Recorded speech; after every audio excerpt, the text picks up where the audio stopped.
Desaparecieron aproximadamente 600 mujeres alrededor de mi castillo, así que las autoridades locales decidieron arrestarme. Soy Elizabeth Bathory, conocida por algunos como la Condesa Sangrienta, una figura que ha dejado una huella indeleble en la historia.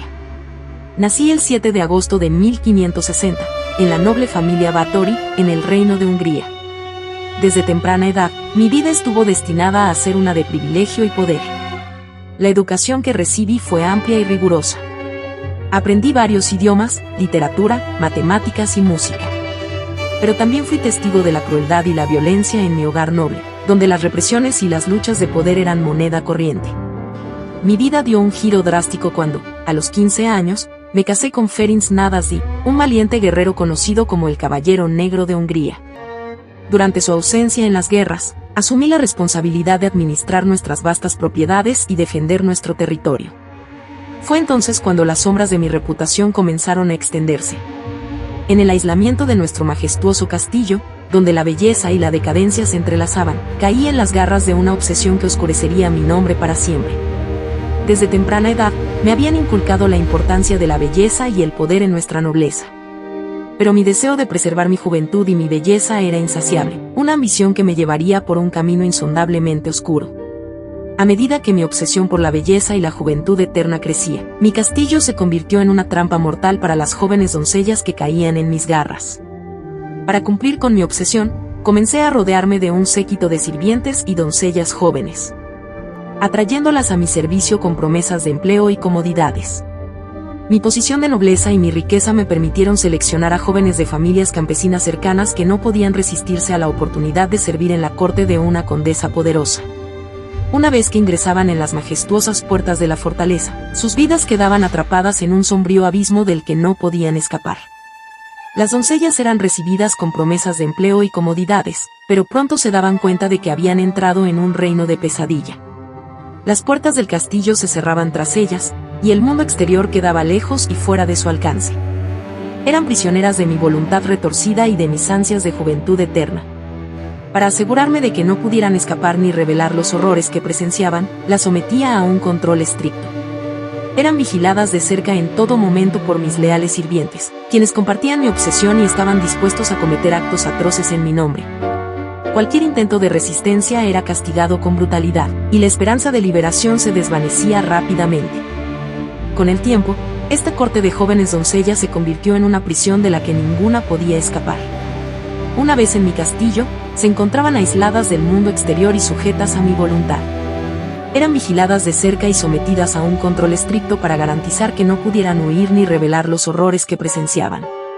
Las jóvenes doncellas que habían caído en mi trampa eran sometidas a tormentos físicos y psicológicos que desafían la comprensión humana.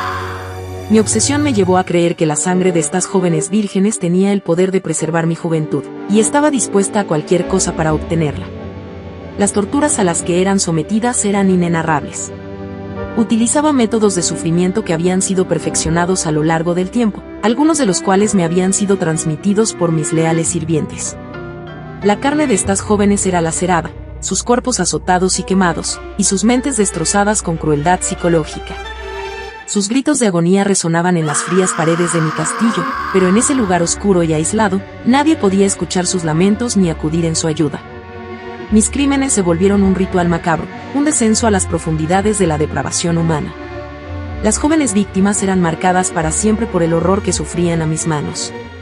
Sus vidas se convirtieron en un infierno interminable del que no había escape, y sus esperanzas de sobrevivir se desvanecían con cada tormento infligido. Creía fervientemente en una antigua superstición que sostenía que la sangre de las vírgenes tenía propiedades rejuvenecedoras. Por lo tanto, torturaba y asesinaba a jóvenes doncellas para drenar su sangre y utilizarla en estos baños grotescos. Creía que al sumergirme en la sangre de estas víctimas inocentes, mi piel recuperaría su juventud y luminosidad, y así preservaría mi belleza para siempre. Esta creencia retorcida me llevó a cometer actos atroces y a someter a las jóvenes a torturas inimaginables, con la esperanza de alcanzar mi objetivo de juventud eterna. Mi caída y exposición comenzaron cuando las acusaciones de mis horribles crímenes se volvieron imposibles de ignorar. A pesar de mis esfuerzos por mantener mis acciones en secreto, el número de jóvenes doncellas que desaparecían o eran asesinadas en los alrededores de mi castillo era demasiado alto, alrededor de 600 como para pasar desapercibido. Así que los rumores sobre mis atrocidades comenzaron a circular y se convirtieron en conversaciones en voz baja entre los lugareños. A medida que más personas se dieron cuenta de la magnitud de mis crímenes, el miedo y la indignación crecieron en la comunidad cercana. Los familiares de las víctimas comenzaron a presionar a las autoridades para que investigaran y pusieran fin a mis acciones impunes.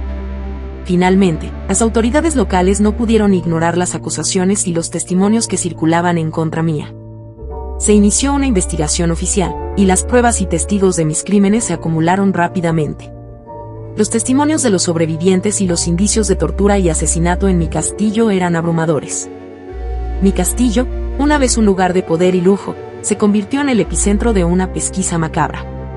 Las evidencias halladas, incluidos los cuerpos de algunas de mis víctimas, no dejaron dudas sobre mi culpabilidad. Mis actos atroces habían llegado a su fin, y enfrenté el peso de la justicia por mis crímenes horrendos. Mi caída y exposición marcaron el final de mi reinado de terror, y mi nombre pasó a la historia como uno de los más infames y siniestros de todos los tiempos. Mis crímenes despiadados no solo me condenaron, sino que también dejaron una cicatriz indeleble en la memoria de aquellos que vivieron en la sombra de mi castillo. Fui arrestada en 1610 y se me condenó a prisión perpetua bajo arresto domiciliario. Pasé el resto de mi vida encerrada en mi castillo hasta que mi vida se vio truncada en 1614. Mis acciones atroces siguen siendo un recordatorio sombrío de hasta dónde puede llegar la obsesión humana por la belleza y la juventud, y cómo una ambición desmedida puede sumir a alguien en un abismo de maldad.